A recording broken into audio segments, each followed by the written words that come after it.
Ito yung bahay ni Bailey. May babuyan kasi yung landlady namin dati. Yan. Nandito siya. Ayun yung bahay. Medyo malayo. Iwo-walking namin siya dito sa may mga dam.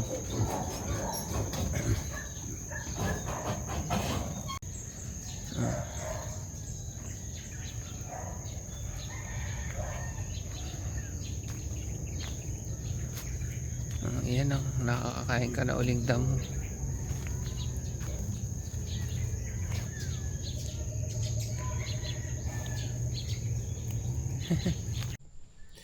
Tapos na kami mag-breakfast. Yung mga bintana, sliding door, hindi pa nalilinis. Tapos yung cortina makeshift lang. Pero nandito na yung ating TV. Ayan. Tapos yung dry cabinet para sa mga cameras ni Mahal. And ako ay mag-work na.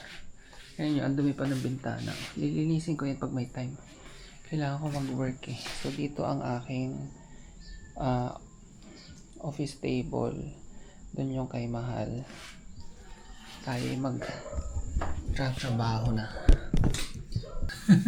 Ano yung background ko dito sa inyo? Ito nga pala CR to. Pero wala pa siyang tiles. Napakita ko naman yun sa home tour, empty house tour. And yung bahay sa Laguna, minomonitor namin sa CCTV. Kanina nga tinignan ko eh. Anyway, mag-work muna ako. Mamayang tanghali, hatid ko na si Mahal siya kasi Francis sa terminal. Sa Turbina. Dahil may work si Mahal. Tapos si Francis, kailangan na niya mag-open ng coffee shop. And then si Mama pupunta. Pero hindi ko alam kung anong araw. Tutulungan ako maglinis-linis. Sa weekend, tutuloy ko yung paglilinis nitong mga bintana. Just one dumi-dumi. Dahil wala naman akong work sa weekend. Ayun ang aking balita sa inyo. Magtrabaho muna ako para meron tayong pang gastos. At makabili ulit tayo ng bahay, ng lupa. Yun. Good morning. Naaligo na. Nahatid ko na pala kahapon si Mahal tsaka si Francis. So, ako lang dito ngayon. Simula pa kagabi.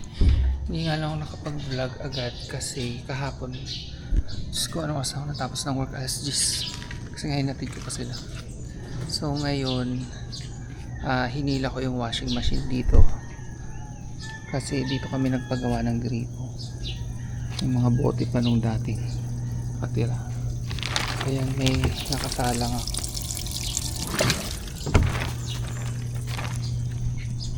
Dami pang kailangan ayusin.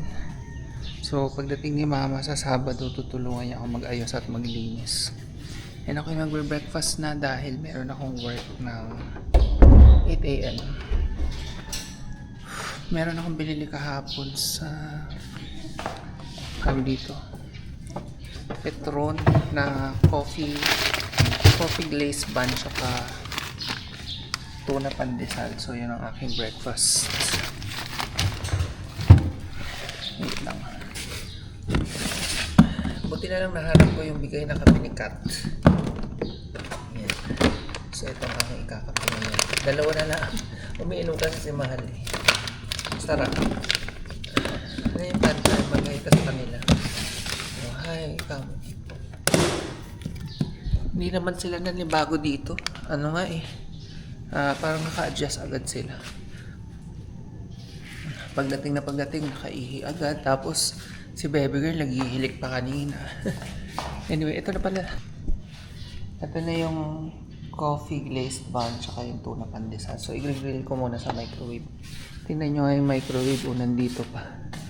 Gulo-gulo. May mga basura pa doon. So, let's grill this. Microwave ko muna ng 30 seconds. Tapos, tsaka ko siya i-grill para uminit pati loob.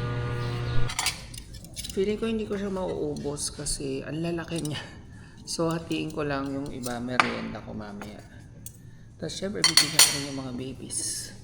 O, diba sabi ko sa inyo, sobrang ibang-iba yung background natin dito compared dun sa bahay namin. Lalo na pag naayos ko na to, mas magiging pleasing to the eyes na siya.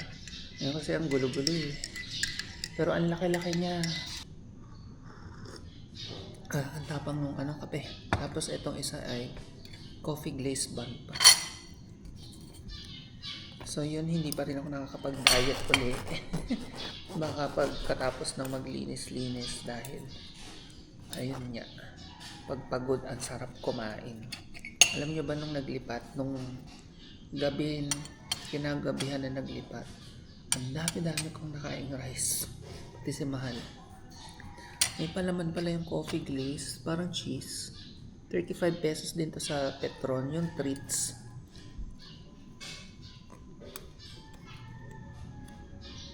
Ay, hindi pala cheese. Margarine. Mas worth it pa rin tong cheese, tuna pandesal. Kasi mas mabigat siya. Ito ang gaan. Same price sila, 35.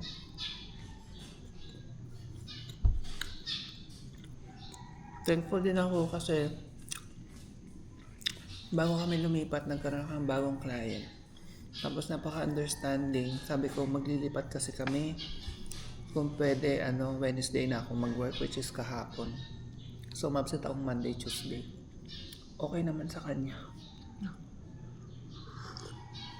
Bumawi naman ako kahapon. Yun nga, hanggang alas 10 ako kahapon. Tapos ngayon, mag-8 hours ako.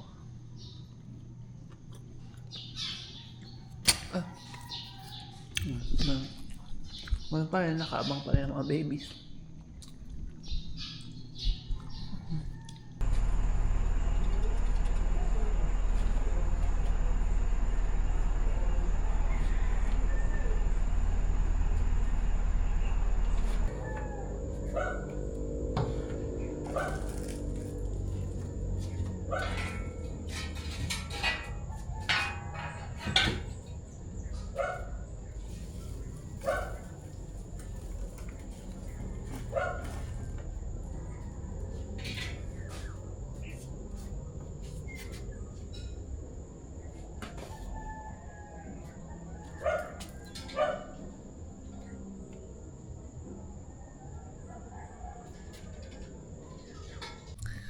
Magandang gabi, tapos na akong mag-work at bilang ako'y napagod sa trabaho, kakain ako lamon. Nagprito ako ng dilis, lumpiang hipon, tsaka dynamite na may hipon din. Sukang pinakurat rice. And dito ako sa kwarto kakain habang nanonood. Ay, sorry, Panther. By the way, kinabitan na kami ng Converge, ayun. And may kasamang Sky TV, kaya may local channels. Pero manonood ako ng Cold Storage na movie. Parang thriller siya. Anyway, kain na muna ako habang nanonood. Enjoying ko to. Deserve ko to. Wala munang diet. Sabi ko kay Mahal, hindi pa ako nakakapag-walking uli kasi hindi pa ako nakaka-adjust. So, ang dami pang kailangan gawin eh. After noon, gusto ko mag-walking sa sports complex dito. Yung pinakita ko dati sa vlog.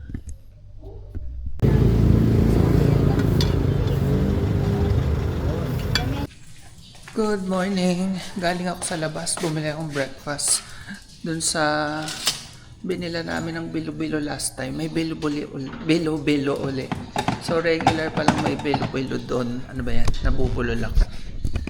Mabuti na rin kasi matamis siya pero hinahanap-hanap ko siya. And then may nakita akong parang ginataang tilapia daw yun. Mukhang ang sarap, ang thick ng sauce. Yun ang aking ulam mamayang tanghali. Wait lang. Sorry. Tapos binilang ko ng pandesal yung mga babies. Magulo pa rin ang bahay dahil may work ako kahapon hanggang gabi. Na ako natapos? 7. So, hindi pa ako makapag-ayos-ayos. And today, maghapon din ang work ko. Tapos mag-edit akong vlog. Tagal ko nang hindi na-upload. Ito yung bilo-bilo natin.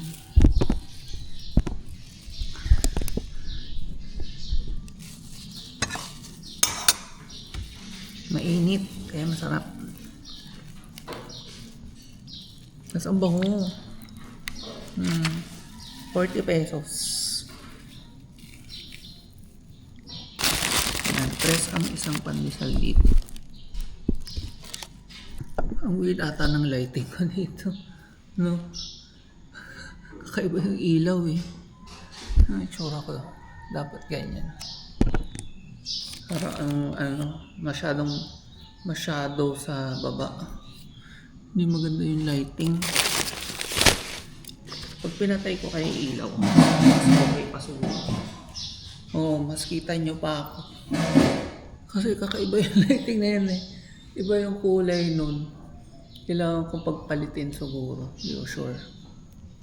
Medyo bluish yun. Ito more natural. And then, nag-Alpha Mart din ako. Yan, bumili akong coffee. Habang nag-work. Mga drinks.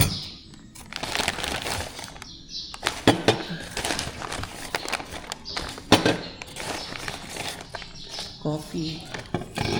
And laman para sa mga babies. Ipaglalaga ko sila. Dahil ilang araw na silang hindi lalaman. Meron akong kasamang kumain. Ang ganda naman niya ni Baba Gail. Anong bibigay ko sa inyo sa Pilipino? May pandesal kayo, lalagyan akong peanut butter. Tapos yung kamote nila kulay orange, parang papaya. May orange daw talaga na kamote.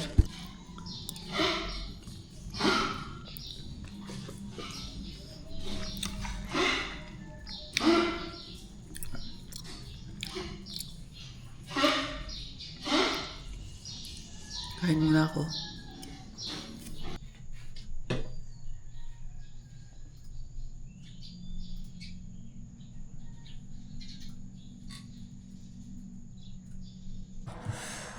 Mag-break muna ako from work. Ang tawag ito, 11:19 na.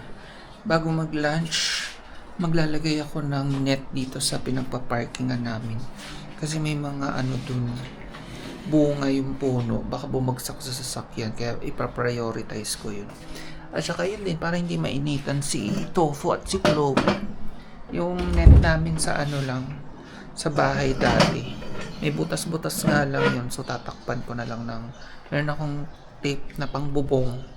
Hopefully, mag-work din siya para sa net. Ito siya. Ito yung tape.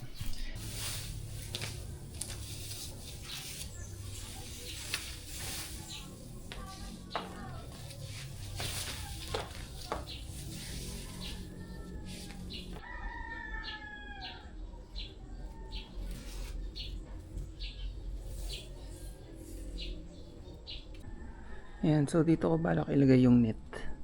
Kasi ang init oh. Okay na siya, natapalan ko na yung butas. Ayan, nakabit ko na, pansamantala. Okay na yan.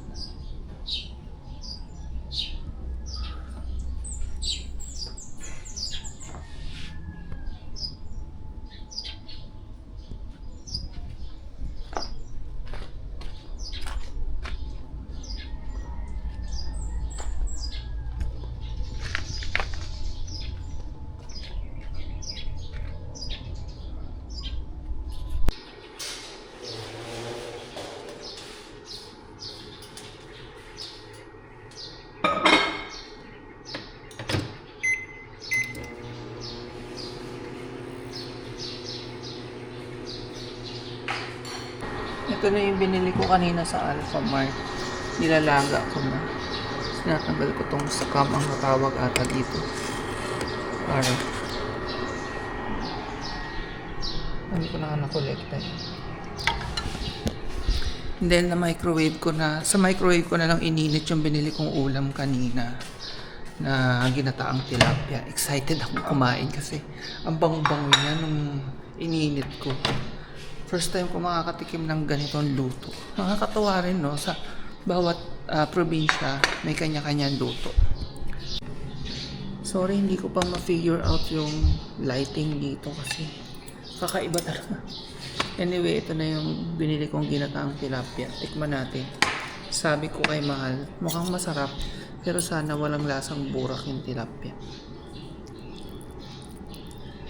dun sa amin sa Laguna. Masarap ang tilapia, in fairness. Siya muna, wala mo ng kanin.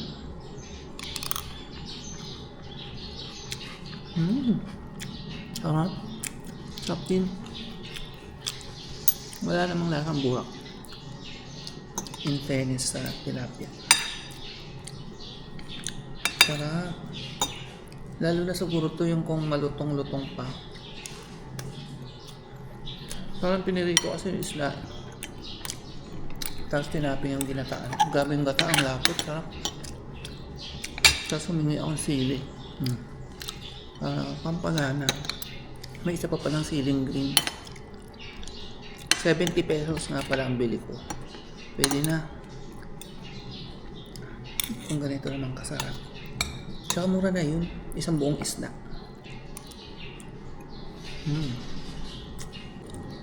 Hindi ko napigilan, nagkamay na ako. Sarap. Nakagat sa sili.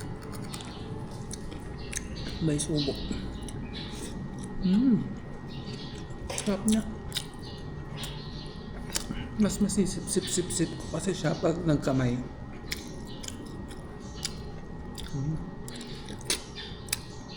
Sarap.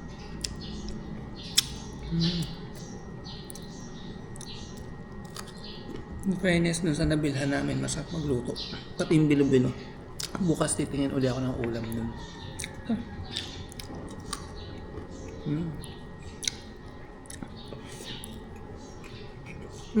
Hindi pala. Magkikita pala kami ni Mama bukas sa San Pablo. Punta kami sa bahay. Kunin ko pa ibang gamit. So, kasi isang araw na lang. So, yung isa kong work, medyo hindi ko naiintindihan. Itinanong ko muna dun sa client ko kung ano ba dapat kong gawin. Mahirap nang kumana tapos mali. So, mayroon akong time ngayon kasi mamayang gabi pa yun sasagot. And baka sa Monday ko na yun gawin kasi weekend na. So, since may time ako, mag-aayos-ayos ako dito sa sala. Tapos lilinisin ko yung mga windows kasi napakadumi. Pakita ko sa inyo. Hindi masyadong kita. Ayan, pag sa inyo, di ba dumi? So, yun ang aking unang gagawin.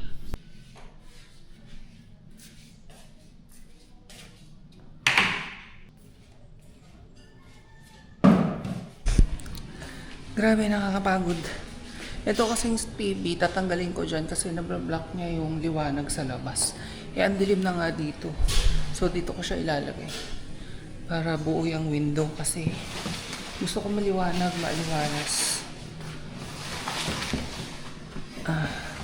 Nilagay lang yan ni Mahal siguro dyan kasi para hindi kami kita sa labas. Halos wala naman dumadaan doon. Tapos maglalagay naman ng kortina.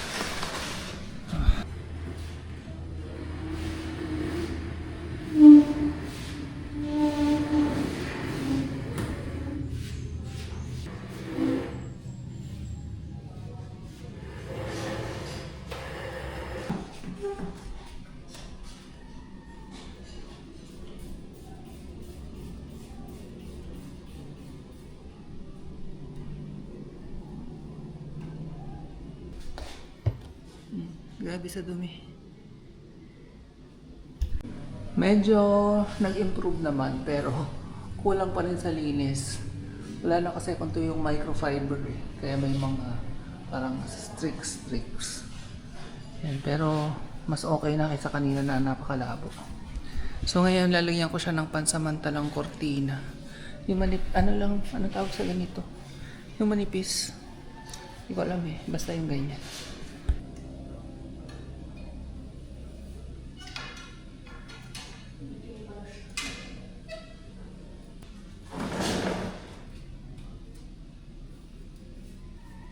So, dito ko nilagay itong rattan table sa labas para pag nalinis na yan pwedeng mag-work dito. Yan ang view. Diba?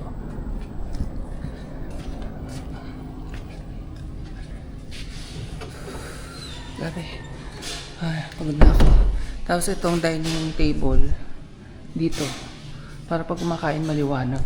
Kasi kung napansin nyo, diba? Hirap na hirap akong hanapin yung lighting. So, i-move ko lang. So, i-check natin kung kumusta yung lighting pag nandito na yung table. Masyadong maaraw ngayon eh, kaya medyo yellowish ako pag dito. Pero at least mas better kaysa nung nandun, di ba? Ang dilim. Eh pag naka-against the light ako.